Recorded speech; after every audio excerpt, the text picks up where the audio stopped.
Who am I? You're Mayfield Messenger. Mayfield Messenger. What year and what date is this? No, don't. You said document this. No, I didn't know I was going to be interviewed. Get that away from me. I'm going to pull it over here to the side. Okay, all right. To where I'm no longer going to be documenting you. Okay. As far as visually. All right, thank you. Okay. Yeah. But okay. if you would please. Today's date is June 24th, 2019. 2019. Mm-hmm. If you don't mind, turn your little device on. Your little tattletale device. Because what I'm fixing to say is news. I'm sorry? What I'm fixing to tell you is news. Oh, I'm not a reporter, but sure. That's okay. That you don't want for sure, and I'm not trying to get rid of anything. Okay. That's okay. All right. At least now you know who I look like. Now you can set it down and continue doing what you're doing over there. Okay.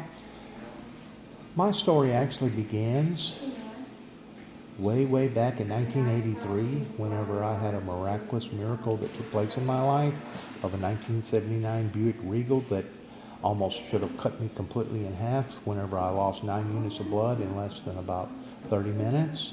Whenever I got to the hospital, all my blood veins had collapsed to the point that I was scientifically, medically dead. The doctor that cut me open and figured out where the pressure point had been, and it basically, whenever the car rolled over on top of me, it busted my spleen. So he had to go in and physically remove my spleen. Well, while removing my spleen, he went ahead and removed my left appendix, out.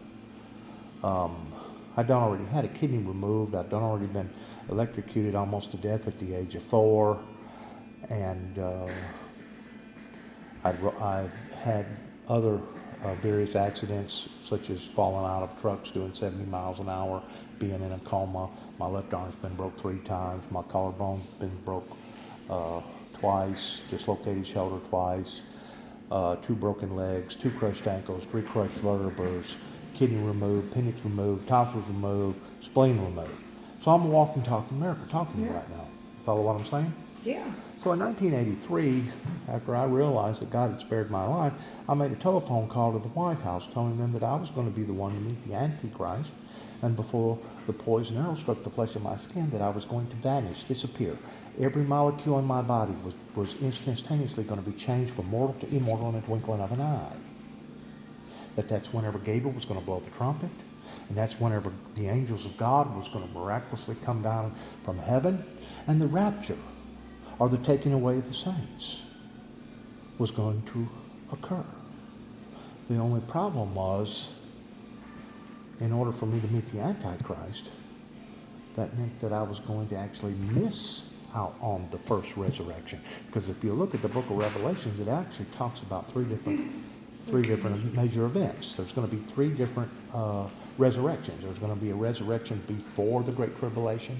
There's going to be a resurrection shortly after the resurrection. And then there's going to be, according to the Bible, a resurrection after the 1,000-year millennium. Mm-hmm. What I want to tell you is this.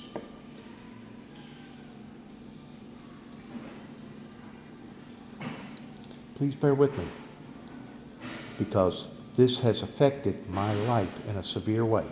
In 2007, I was staying up at Land Between the Lakes, fasting and praying for a revival. Somehow or another, my message got misconstrued. It got taken out of context to the point of me simply saying that God had showed me that there was going to be major electrical disturbances in this area, that somebody took it upon themselves in thinking that I was going to create the electrical disturbance by blowing up the Kentucky Dam. Oh. They actually shut the Kentucky Dam down and arrested me in Paducah, Kentucky, and took me to Four Rivers Behavior Center to make sure that I had all my marbles and that I was not a threat to society in some sort of way. In the meantime, WPSD keeps it under wraps as far as my face and my name, but they still implemented my name out amongst the locals of who I was. So after all that got in behind me in 2007, That January of 2009 is whenever a major ice storm hit this area. At the time, I was working at a body shop. I'd been working up in Louisville, Kentucky, but at the time, whenever the actual ice storm hit, I was working in Clarksville, Tennessee. I pushed aside my job, put my tools and everything into a storage area, and come to Grand Rivers, Kentucky to help do free humanitarian work during the time of a crisis, because your governor had declared a state of an emergency. I think it was like 80, right at 80 counties that was devastated. So I go to work working with Troy Newsom, that was the chief of the fire department out at Grand Rivers at the time.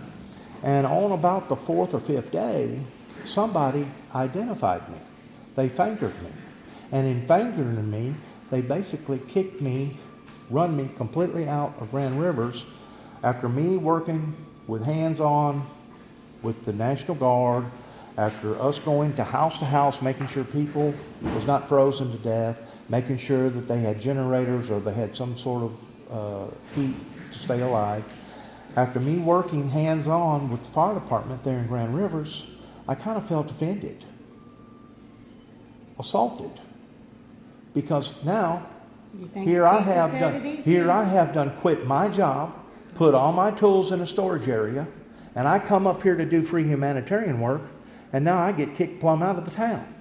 Well, I go to the other side of Livingston County, somewhere over there, pretty close to either Salem or That's our editor. or whatever that. Go ahead. Yes, sir.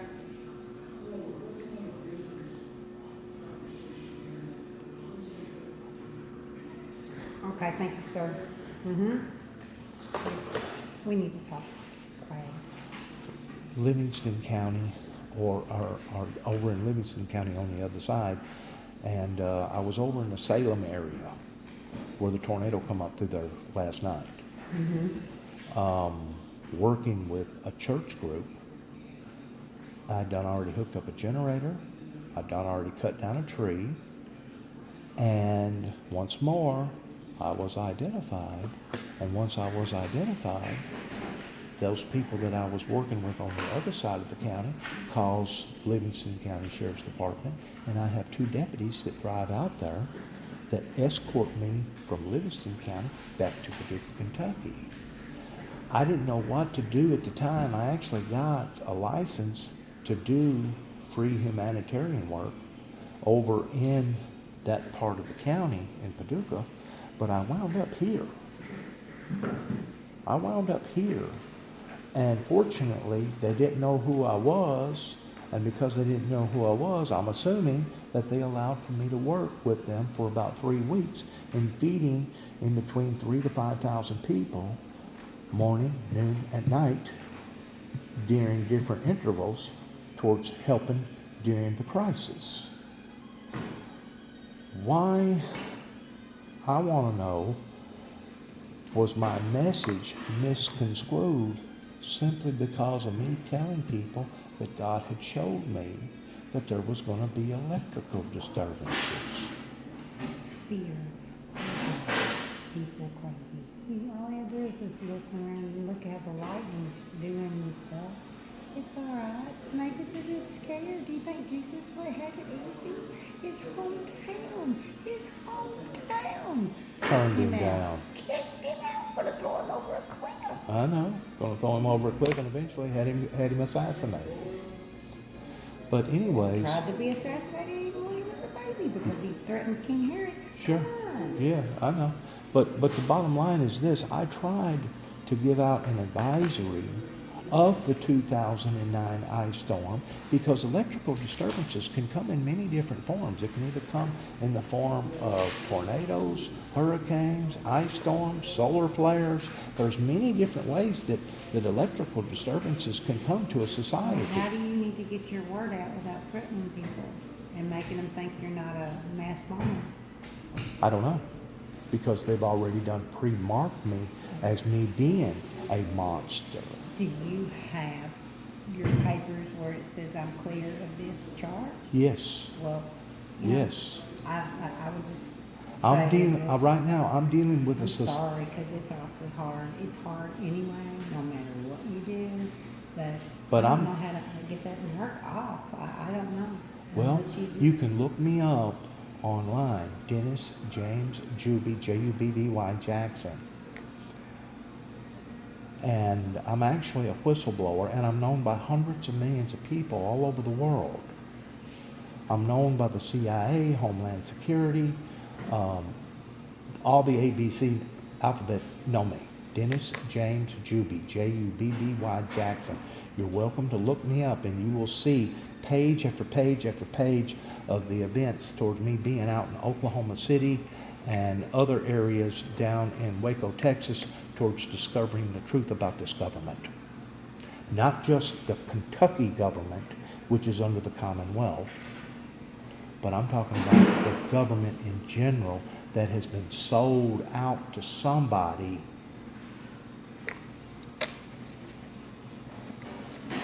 Right. Absolutely. So anyways, I have an appointment to go see Mr. Croy, that is now the chief of the fire department over in Salem. I talked to him last night briefly. I haven't just mistakenly just floated in here. I don't know, nothing happens by accident. Oh no, oh no. But I'm ready, so Oh, go ahead. oh, I am too. And the quicker, the sooner, the better. And I don't mean to be selfish about it, but you know, for us to have to live in such turmoil and to live in such agony, I don't think that's what God intended for his saints to have to go through during the time that we was here. And 35, 40, 50 years ago, it wasn't this way. But now it is. Now I it's, remember it now, that way. now it's gotten to the point now that if you don't know who you're talking to, you're liable to get in trouble just for talking about Christianity and talking about, Should be. you shouldn't be, but you will. You know, our forefathers escaped that. Our forefathers escaped death.